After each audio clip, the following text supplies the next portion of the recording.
Halo, perkenalkan, nama saya Rian Sugeng Saputro dengan NIM terakhir 130077. Ternak merupakan salah satu makhluk hidup yang juga bereproduksi atau berkembang biak. Reproduksi ternak dilakukan dengan cara perkawinan. Perkawinan dapat dilakukan ternak secara alami maupun dengan bantuan manusia. Perkawinan secara alami dilakukan ternak dengan cara pejantan memasukkan sperma ke dalam organ reproduksi betina. Perkawinan secara alami ini memang sudah merupakan bagian dari perilaku alamiah ternak. Perkawinan dengan bantuan manusia salah satunya adalah dengan inseminasi buatan. Inseminasi buatan dilakukan dengan cara memasukkan sperma dari penjantan yang sudah ditampung dan diberi perlakuan ke dalam organ reproduksi betina.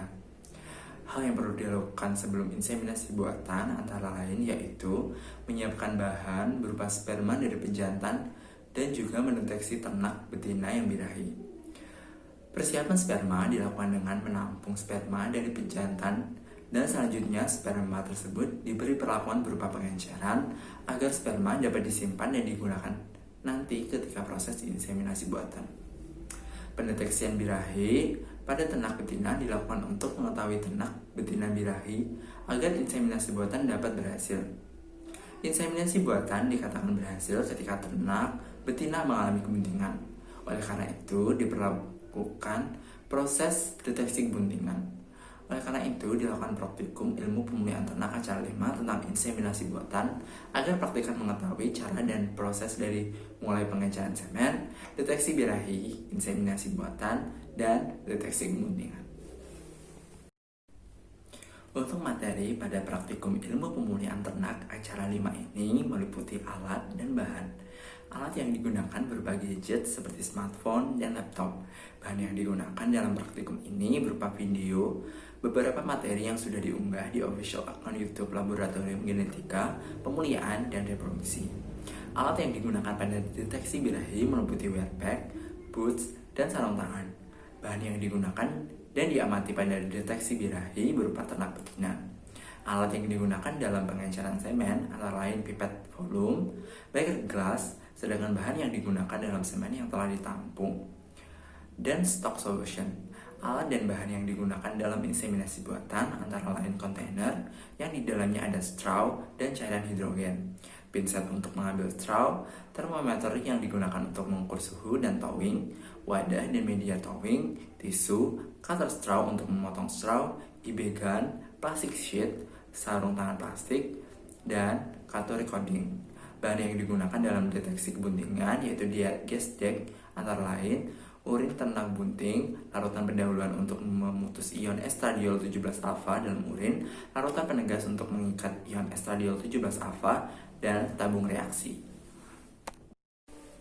Praktikum ilmu pemulihan ternak acara 5 tentang inseminasi buatan dan deteksi buntingan ini dilaksanakan di Laboratorium Genetika, Pemulihan, dan Reproduksi, Fakultas Peternakan dan Pertanian, Universitas Diponegoro, Semarang. Praktikum ini menggunakan mekanisme pelaksanaan secara daring dengan cara menonton video yang telah diunggah pada YouTube oleh asisten laboratorium mengenai materi pengenceran, deteksi birahi, inseminasi buatan, dan deteksi kebuntingan. Menonton video praktikum dilanjutkan dengan membuat naskah video dan membuat video materi mengenai semua materi yang dijelaskan di acara 5 ini.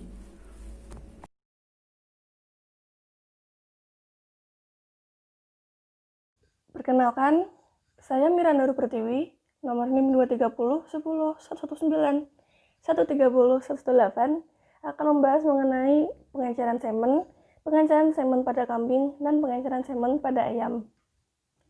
Pengenceran semen merupakan suatu proses yang bertujuan untuk meningkatkan volume dari semen, sehingga semen yang diperoleh dapat digunakan untuk melakukan inseminasi buatan pada beberapa betina.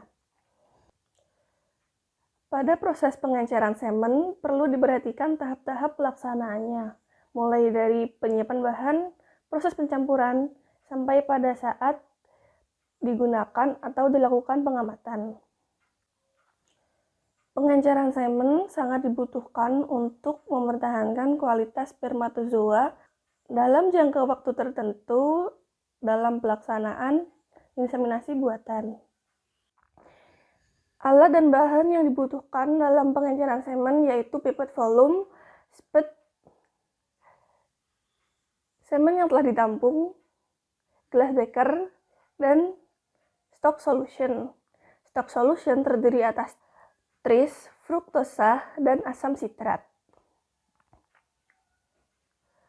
Tujuan pengenceran semen yaitu untuk meningkatkan volume dari semen, mampu menyediakan sumber energi, mampu menjadi buffer, dan melindungi spermatozoa. Proses pengenceran dapat dilakukan untuk mengurangi kepadatan dan menjaga kualitas hidup spermatozoa. Jumlah bahan pengencer yang akan ditambahkan masing-masing dihitung menggunakan rumus jumlah pengenceran sama dengan volume semen dikali mortalitas dikali konsentrasi dibagi 100 juta dibagi 0,25 dikurangi volume semen. Setelah diketahui dosis bahan pengencer, langkah selanjutnya yaitu mengambil bahan pengencer dengan pipet volume, kemudian encerkan semen yang telah ditampung, lalu aduk hingga homogen. Pengenceran semen pada kambing. Semen kambing segar yang akan diencerkan harus memenuhi beberapa syarat, yaitu harus memiliki presentase motilitas 70%, konsentrasi spermatozoa 2 kali 10 pangkat 9 sel per mili, memiliki presentase hidup 80%, dan presentase abnormalitas tidak lebih dari 15%. Apabila telah memenuhi syarat, maka selanjutnya akan dilakukan proses pengenceran dengan bahan pengencer. Campuran bahan pengencer yang bisa digunakan yaitu tris kuning telur, susu skim kuning telur, laktosa kuning telur, yang merupakan bahan pengencer yang dapat meningkatkan daya hidup spermatozoa.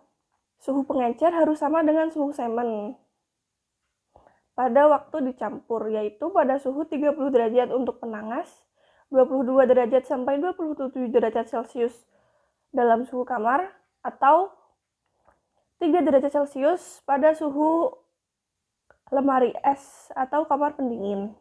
Volume masing-masing pengenceran yang pertama kali ditambahkan pada semen sesuai dengan volume semen yang diperoleh. Selanjutnya, ditambah secara bertahap sesuai dengan volume yang diinginkan. Apabila volume sudah terpenuhi, kemudian tabung digoyangkan agar semen dan bahan pengencer dapat tercampur secara homogen. Konsentrasi semen yang diinginkan bisa 10 juta spermatozoa per mili, 50 juta spermatozoa per mili, atau 100 juta spermatozoa per mili. Dapat disimpan dalam pool atau straw. Pengenceran semen ayam. Sebelum dilakukan pengenceran semen, perlu dilakukan uji untuk mengetahui kualitas semen meliputi volume semen, motilitas semen, dan abnormalitas semen. Semen yang memiliki kualitas dan kualitas yang baik yaitu memiliki volume 0,05 mili sampai 0,1 mili, presentase motilitas hidup 80%, dan memiliki presentase abnormalitas tidak lebih dari 20%. Selanjutnya, melakukan penghitungan untuk mengetahui volume bahan pengencer yang dibutuhkan. Apabila telah diketahui volume bahan pengencer yang dibutuhkan, langkah selanjutnya yaitu dilakukan pengenceran menggunakan NaCl 0,9%. Yang dilakukan dengan menambahkan sedikit demi sedikit menggunakan pipet tetes ke dalam tabung semen melalui dinding tabung. Kemudian aduk perlahan hingga homogen.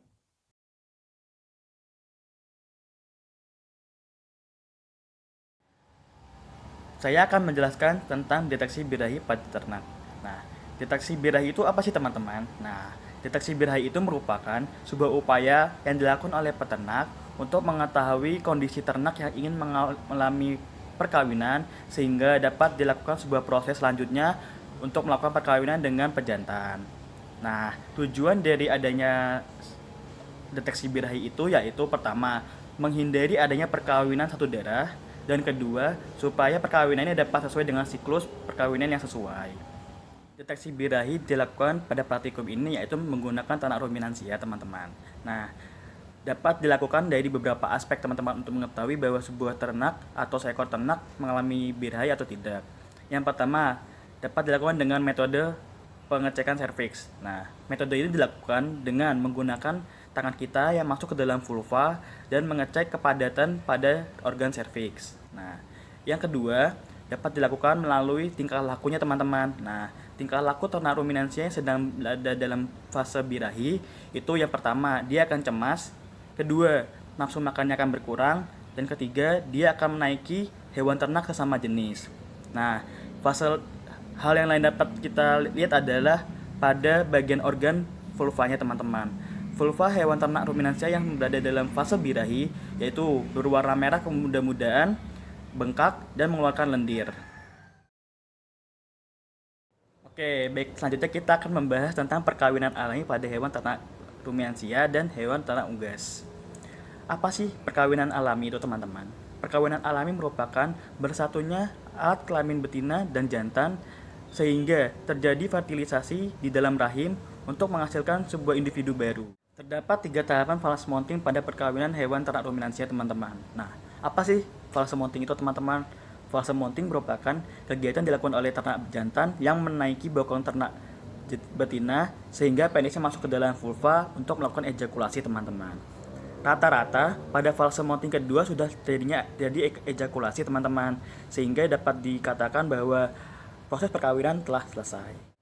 Oke, selanjutnya kita akan membahas tentang perkawinan alami pada ternak jantan dan betina ternak unggas. Rata-rata pada umumnya perkawinannya dilakukan pada satu kandang, di mana dalam satu kandang itu ditempatkan satu jantan dan beberapa hewan betina yang berumur sama teman-teman. Nah, rata-rata umurnya itu berada pada umur 51 hari. Nah, ada beberapa tahapan dalam perkawinannya. Yang itu pertama, ternak jantan akan melakukan rayuan berupa tarian teman-teman. Nah, lalu selanjutnya akan melakukan peninggian pada jenggernya dan lehernya. Lalu ternak jantan akan mulai menduduki punggung sang betina. Lalu selanjutnya akan dilakukan ejakulasi dan selanjutnya akan dilakukan dismounting atau akhir dari perkawinannya teman-teman.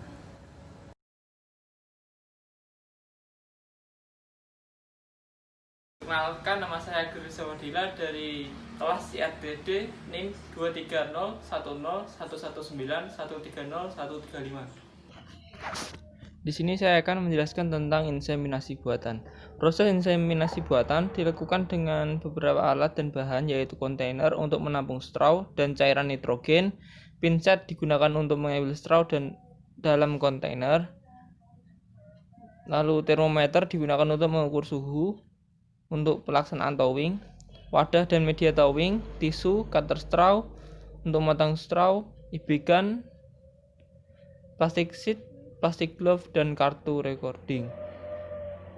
Langkah pertama adalah mengambil straw semen beku yang ada di kontainer menggunakan pinset. Setelah itu towing dilakukan dalam media towing selama 30 detik dengan air hangat bersuhu 37 derajat Celcius. Straw dikeringkan menggunakan tisu dan dimasukkan dalam IB gun. Straw dipotong menggunakan cut straw. Selanjutnya adalah plastik sheet dimasukkan dalam IB gun. Di bagian bawah IB gun dipastikan berbunyi klik. Selanjutnya saya akan menjelaskan tentang tahapan-tahapan inseminasi. Yang pertama adalah tahapan inseminasi buatan pada ayam. Metode penempatan atau deposisi semen. Ada 2 metode, yaitu intravagina dan metode intrauterin. Metode intravagina yaitu sebuah cara dengan memasukkan batang gun sedalam lebih kurang 3 cm atau meneteskan saja semen pada daerah vagina tempat deposisi semen. Metode deposisi semen ini mirip deposisi semen pada perkawinan alami. Metode intrauterin yaitu deposisikan semen pada daerah uterin dengan cara memasukkan kateter yang panjangnya kurang lebih 7 cm ke dalam uterus betina. Selanjutnya tahapan inseminasi buatan pada kambing. Inseminasi buatan pada kambing diperlukan alat dan bahan berupa spekulum, pipet volume yang diberi spuit, latex, semen yang sudah diencerkan, vigel, alkohol, dan tisu. Langkah pertama, ambil semen dalam tabung tulip sebanyak 1 ml. Setelah itu, bersihkan spekulum dengan tisu dan semprot dengan alkohol agar steril. Kemudian diberi vigel pada spekulum agar licin dan tidak melukai ternak. Kambing dilakukan handling dengan cara kaki belakang diangkat, lalu dibersihkan vulva dengan alkohol agar steril, lalu masukkan spekulum dengan tangan kiri, lalu diputar, lalu kemudian ditutup dan ditarik keluar secara perlahan. Selanjutnya adalah tahapan inseminasi buatan pada sapi. Inseminasi buatan pada sapi dilakukan melalui handling ternak yang akan diinseminasi dengan cara tali dipasang pada leher, kemudian ditarik ke tubuh sapi. Pada tangan yang diberi glove, tangan tidak memakai cincin dan tidak berkuku panjang. Setelah itu glove diberi air agar licin. Selanjutnya, rektum diamati dan dibersihkan bila ada kotoran. Langkah selanjutnya adalah palpasi melalui rektal, diawali dengan tangan menguncup. Ibekan dimasukkan dengan sudut kemiringan 44 derajat ke dalam vulva dan semen dideposisikan. Setelah selesai, ibekan dikeluarkan. Plastik sheet dan glove dibuang karena bersifat sekali pakai. Setelah itu dicatat produsennya, kode straw, dan kode pejantan. Faktor-faktor yang menentukan keberhasilan inseminasi buatan. Yang pertama adalah kualitas semen. Kualitas semen harus berkualitas dalam melakukan IB. Semen yang berkualitas memiliki standar SNI yang memiliki kualifikasi motilitas minimal 40% dan mengandung minimal 25 juta sel. Yang kedua adalah deteksi birahi.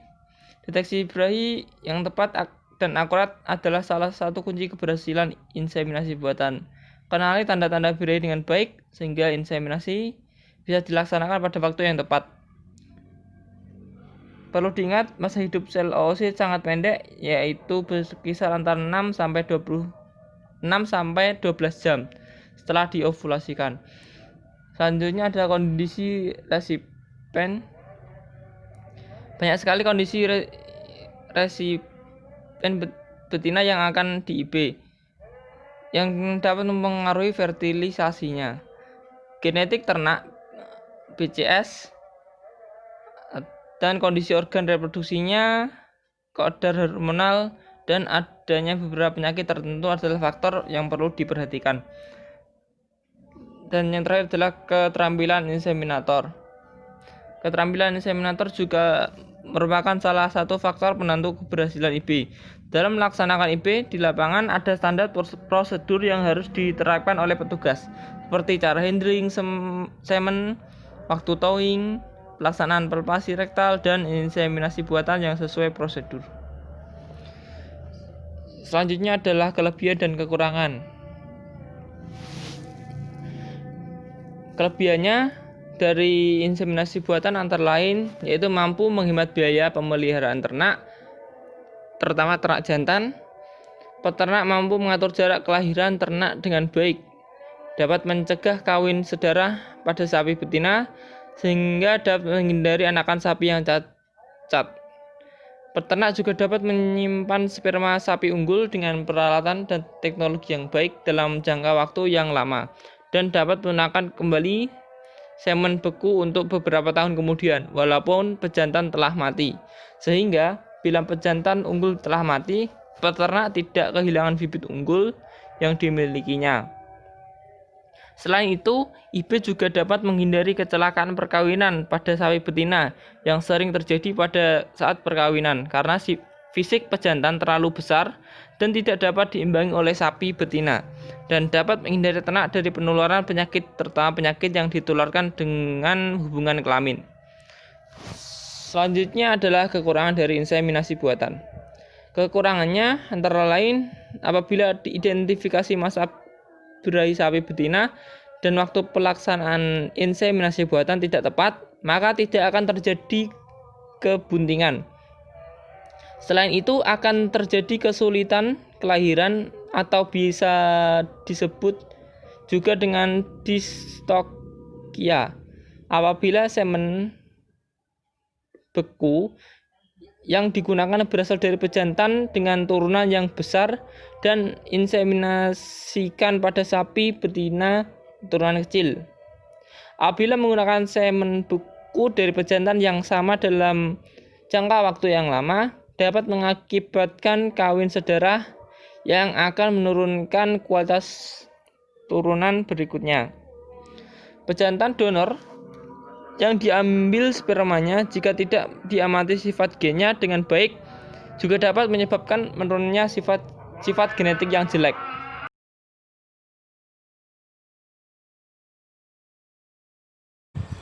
Halo teman-teman, di sini saya Intan Claudia dari kelompok 7D akan menjelaskan kepada kalian mengenai pendeteksian kebuntingan.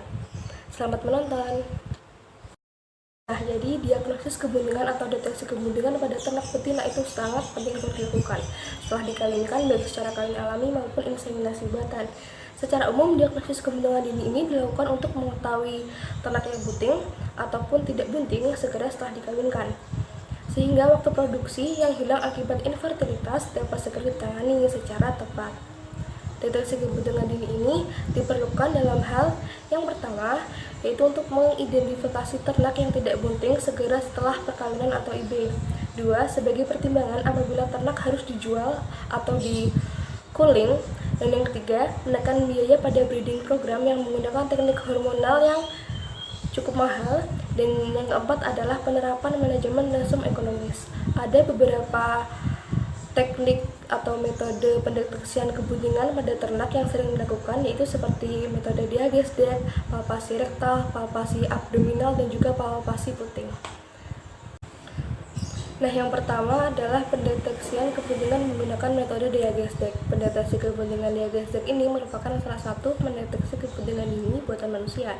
Senyawa yang digunakan dalam pendeteksian menggunakan diagnostik ini adalah kandungan estradiol 17-alfa yang ada dalam urin ternak bunting. Larutan pendahuluan diagnostik ini akan memutus ikatan ion estradiol 17-alfa dalam urin, dan larutan penegasnya akan mengikat ion tersebut hingga terbentuk endapan berwarna kekuningan, dan endapan itulah yang menandakan ternak tersebut bunting atau tidak. Untuk metode-metode yang digunakan dalam proses deteksi kebuntingan menggunakan metode diagnostik ini adalah, yang pertama adalah menyiapkan alat dan bahannya yang terdiri atas urin ternak bunting, lalu ada larutan pendahuluan dan larutan penegas, serta ada tabung reaksi. Untuk tahapan selanjutnya adalah menuangkan urin ke dalam tabung yang tersedia dalam diagnostik. Lalu urin yang telah ditampung dalam tabung tersebut dideteksi larutan pendahuluan sebanyak 2 tetes saja, dan urin tersebut nanti akan menunjukkan terbentuknya suspensi. Lalu penetesan larutan pendahuluan tersebut dilanjutkan dengan penambahan 5 tetes larutan penegas. Urin dalam tabung yang telah membentuk suspensi tadi karena penambahan larutan pendahuluan itu nanti setelah ditambahkan larutan penegas akan terbentuk sebuah endapan yang berwarna kuning agak sedikit kecoklatan. Nah, endapan ini nantinya akan perlahan turun ke dasar, dan hal tersebut menandakan bahwa ternak tersebut telah positif bunting. Diagnostik ini biasanya dapat digunakan pada usia kebuntingan sekitar kurang lebih 2 minggu. Nah, diagnostik ini memiliki tingkat keakurasian mencapai 87,58% bahwa ternak benar dinyatakan bunting. Sebab itulah mengapa diagnostik ini disebut sebagai salah satu metode pendeteksi kebuntingan dan merupakan metode yang memiliki keakurasian yang cukup tinggi. Nah, metode pendeteksi kebuntingan selanjutnya adalah dengan metode palpasi puting, yang merupakan salah satu metode pendeteksi kebuntingan sederhana yang dilakukan dengan cara melihat cairan yang dikeluarkan ternak dari bagian putingnya. Cara untuk melakukan palpasi puting ini cukup sederhana, yaitu dengan menekan atau memijat bagian puting ke arah bawah sampai keluar cairan putih, dimana jika cairan tersebut dipegang, teksturnya itu kental dan lengket. Nah, apabila ternak sudah mengeluarkan tanda-tanda seperti itu, berarti ternak tersebut positif mengalami kebuntingan. Untuk tingkat keakuratan atau keakurasian dari metode palpasi puting ini dalam pendeteksian kebuntingan tergantung dari umur kebuntingan ternaknya itu. Palpasi puting ini semakin akurat jika digunakan pada ternak yang bunting pada trimester akhir. Jadi apabila metode ini diaplikasikan ke ternak yang buntingnya masih di trimester awal, maka tingkat keakurasian kebuntingan pada metode ini juga masih rendah. Nah, metode yang berikutnya adalah metode pendeteksian kebuntingan palpasi abdominal. Metode ini merupakan metode yang dilakukan di daerah abdomen dan senar X. Metode ini dilakukan dengan cara melakukan perabaan di daerah abdomen atau rongga perut pada ternak. Kelebihan dari metode abdominal ini, kita dapat mengetahui posisi fetus dan kelainan dari posisi yang terjadi. Sedangkan kekurangannya yaitu metode ini tidak terlalu akurat dan sulit dilakukan karena membutuhkan sensitivitas yang cukup tinggi bagi pelaksananya. Untuk metode yang dilakukan dalam palpasi abdominal ini adalah dengan meraba perut atau abdominal dari ternak. Apabila terasa seperti ada fetusnya yang bergerak-gerak, itu menandakan adanya kebuntingan. Untuk tingkat keakurasian metode ini sama seperti palpasi puting, yaitu tergantung pada umur kebuntingan. Pada trimester akhir, fetus lebih terasa pergerakannya daripada di trimester awal. Nah, metode yang terakhir adalah metode pendeteksian kebuntingan dengan palpasi rektal. Dan metode ini merupakan metode diagnosis kebuntingan yang paling praktis dan mudah prosedurnya, serta memiliki tingkat keakurasian yang cukup tinggi. Palpasi rektal ini didasarkan atas kondisi uterus, ovarium, dan pembuluh darah uterus. Sebelum dilakukan diagnosis ini, diperlukan catatan IB dan juga catatan reproduksinya yang harus lengkap, dan petugasnya juga harus tidak hanya dapat sekedar menentukan bunting atau tidaknya ternak itu, tapi juga dapat menentukan umur masa buntingnya. Nah, untuk metodenya, metode dari palpasi rektal ini diawali dari sapi yang diperiksa kebuntingannya diamankan terlebih dahulu dengan palang yang kuat dan bebas dari segi yang tajam pada bagian belakangnya. Lalu kemudian tangan pendeteksi atau peternaknya itu sebelum melakukan palpasi rektal ini harus memakai glove yang diberi sabun sebelumnya agar tidak mengiritasi mukosa rektum saat tangan dimasukkan ke dalam rektal. Nah, kemudian jari tangan yang hendak dimasukkan ke dalam rektal harus dikuncupkan terlebih dahulu. Lalu tangan didiamkan bila terjadi kontraksi rektum dan dimasukkan kembali apabila kontraksi rektum tersebut sudah berhenti. Nah, bila rektum penuh dengan tinja, sebagian tinja harus dikeluarkan terlebih dahulu. Untuk waktu pengeluaran tinja ini, sebaiknya tangan tidak dikeluarkan dari dalam rektum agar rektum ini tidak mengembang atau menggembung. Nah, lalu jari tangan dikembangkan setelah masuk ke dalam rektum, terus diturunkan ke bawah sampai mengenai kornea uteri. Lalu palpasi rektal ini memiliki tingkat keakurasian yang tinggi, hampir sama dengan tingkat keakurasian diagnostik, yaitu diperoleh tingkat kebuntingan 77,5% sampai 87,5% tergantung deposisi semennya dalam saluran reproduksi ternak betina saat inseminasi buatan berlangsung. Sekian penjelasan tentang praktikum ilmu reproduksi ternak acara 5. Terima kasih.